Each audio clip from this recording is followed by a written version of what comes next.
अगर जो इस तरह रहे कि यदि 4 10 इक्वल टू 3 तो sec a plus 10 c by cot a का मान ज्ञात करना है।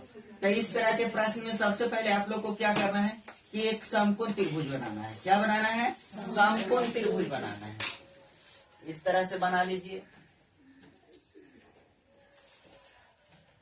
और आप लोग को याद होना चाहिए sine cos tan cosec sec और कॉट।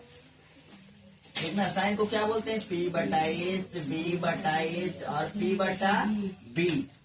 जस्ट इसका ऑपोजिट क्या हो जाएगा? H बटा P, इसका ऑपोजिट H बटा B,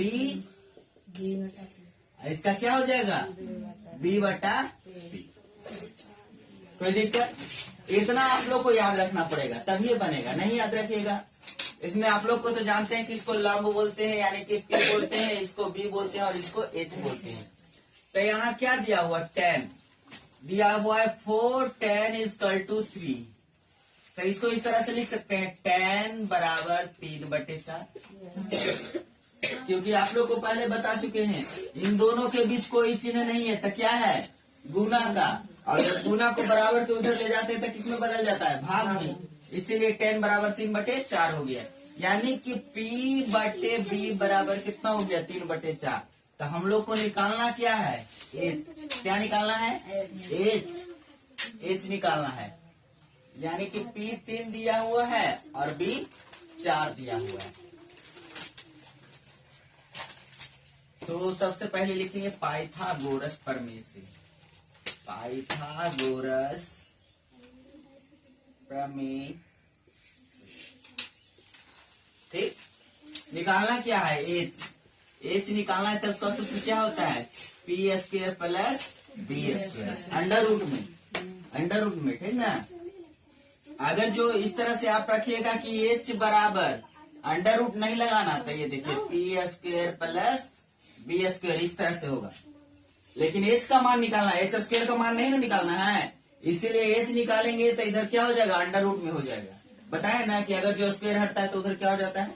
रूट में चला जाता है। इतना तक कोई दिक्कत नहीं ना? अब हम लोग को H निकालना है। P का मान कितना दिया हुआ है? 3 के स्क्वायर।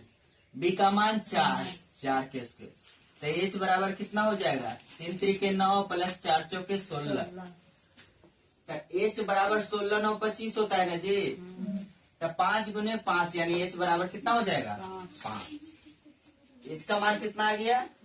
यानी कि कर्ण का मान कितना आ गया? 5। यहाँ तक कोई दिक्कत समझ में आ गया ना? मिटा दें। सेक ए क्या पूछा है? सेक ए। कॉस का उल्टा क्या होता है? सेक। B बटा H क्या होगा? H बटा B। यानी 5 बटे क्या हो जाएगा? B का मान कितना है? 4 प्लस यहाँ क्या पूछा है? इस बात को ध्यान दीजिए कि C पूछा है। क्या पूछा है? C पूछा है। तो C पूछता है तो लंब आधार बन जाता है और आधार लंब बन जाता है। यानी कि P B बन जाएगा और B P बन जाएगा। यही आप लोग को ध्यान देना है कि अगर जो C लगा रहे तो इन दोनों को क्या कर देना है? बदल देना है। अगर जो आप नहीं बदलिएगा तो आपका आंसर क्या हो जाएगा? गलत। आप लोग को लगेगा कि सही बना कर लाए हैं, लेकिन क्या हो जाएगा? गलत।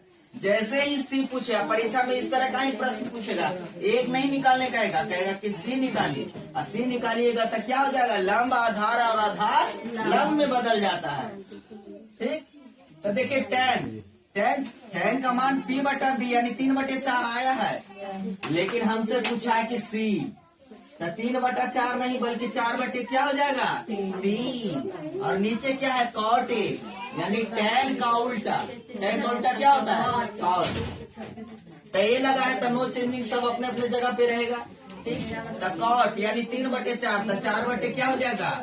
3। यहाँ तक कोई दिक्कत नहीं ना? अब देखिए एलसीएम लिखिए, निकालते हैं। 4 और 3 का एलसीएम हो जाएगा 12।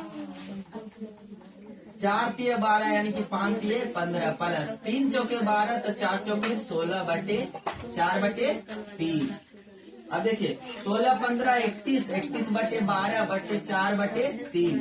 अब इस तरह से रहे तो क्या करना है, ऐसे तो नियम क्या है कि 21/12 गुने 3 ऊपर जाएगा और 4 नीचे है।